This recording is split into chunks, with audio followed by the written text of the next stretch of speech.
Friday nights feel empty without football. The OHSAA has a solution, or maybe James Naismith did. The fantastic Canadian created the game of basketball, which will be occupying your Friday nights over the next few months, starting tonight. Bowsher with 4 transfers from the former Libby High School getting their party started tonight against Springfield, and one of those transfers is going to be part of your first highlight. Lana C. Utley, the lead down to 2. Bowsher down only a bucket later in the third quarter. Robert Davis, this guy's a stud. Rebels within 3 points, but Springfield, they have a transfer of their own. Jeremy Weems from Toledo Christian with the bucket, and the Devils starting to pull away. Leroy Alexander, the pull-up jumper is good. And then Chester McFadden, this guy's a player. The dagger right here, he had 17 points. Devils with a devilish win, 54-46. It means a lot. We kept hearing about how good they were, that nobody counted us in. We just wanted to win. That's what we did. Very good win for us. We preached all week that we just wanted to play our style of game, control the basketball, and we wanted to rebound, and our guys did that for us. Well, the City League favorite this year has to be St. John's. Not only do the Titans have a star transfer themselves with Jeff Copeland from start, they also have the secret element of love, as in future Buckeye Mark Loving. Just verbal this past offseason. He's a big-time reason for the big-time expectations. But how about Copeland, huh? This guy was a star for start last year, and there's the bucket for him there. Big man Zach Steinmetz, this guy was a stud from last year too, but for St. John's, he's a beast on the offensive glass, gets it to go. Cheatham Norrells, good on the football field, all about the shoes. At least that's what I noticed at first with the bucket. Titans edge out Shaker Heights 74-71.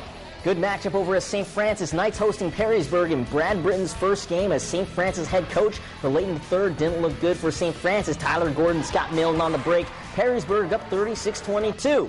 Fourth quarter, though, Cody St. Clair, he got hot. 17 points for him, including that 3-ball, 2:45 left. Cuts the lead to 44-41. Just over a minute left to go. St. Clair misses, but Nathan White just wants it a little bit more. Knights down 46-45. They tie it on a free throw. Then in OT, Dan Yodzis hits the 3, gives St. Francis the lead. They never relinquish 49-46, part of a 14-0 run, and the Knights win 59-52 in Britain's first game ever.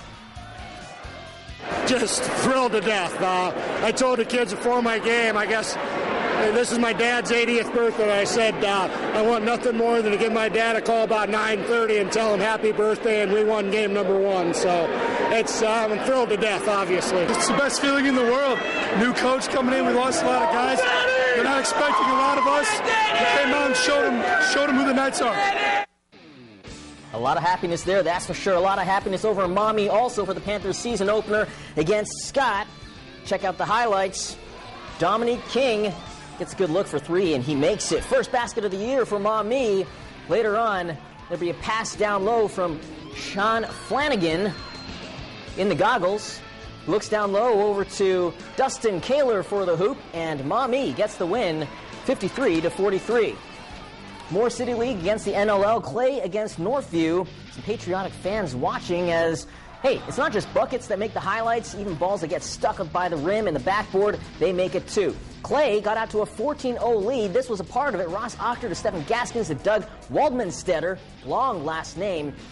Like I said, the 14-0 lead. Northview head coach Terry Shadle not happy. Clay getting the win.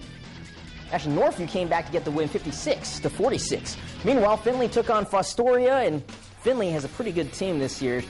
We expect big things. Brock Ammons with a big dunk. Findlay up 34-13. And speaking of big, CJ Geddes, he's just that. He's on recruiting radars everywhere because he's 6'10". Findlay up 39-14. They go on to win 61-24. As for the ladies, Bowling Green and Perrysburg in front of some crazy fans being raised right. I like that. First quarter, Yellow Jackets up 7-2. Taylor Knight to Emily Treese. She knocks down the hoop. Perrysburg up a touchdown. That's 7 points. Second quarter, 15-3 Jackets. Treese inside and Nicole Dellas. Nice move for 2 for a 14-point lead. Then later on, it's Kendall Tudor for 2. Perrysburg rolls on for a 50-34 win. Another all-NLL girls matchup with Springfield at Southview and their head coach Todd Bostater. Early in the game, Kelsey Whaley window shopping before the holidays and won Cougs up 4-zip. Late in the first, now 9-4 Southview. Whaley to Lexi Lopez. That's a good look. 12-4, and Southview goes on to win 47-35. Walleye get the job done over Bakersfield 4-3, and Miami wins the MAC football championship. That's your Hardcore Sports. We'll be right back.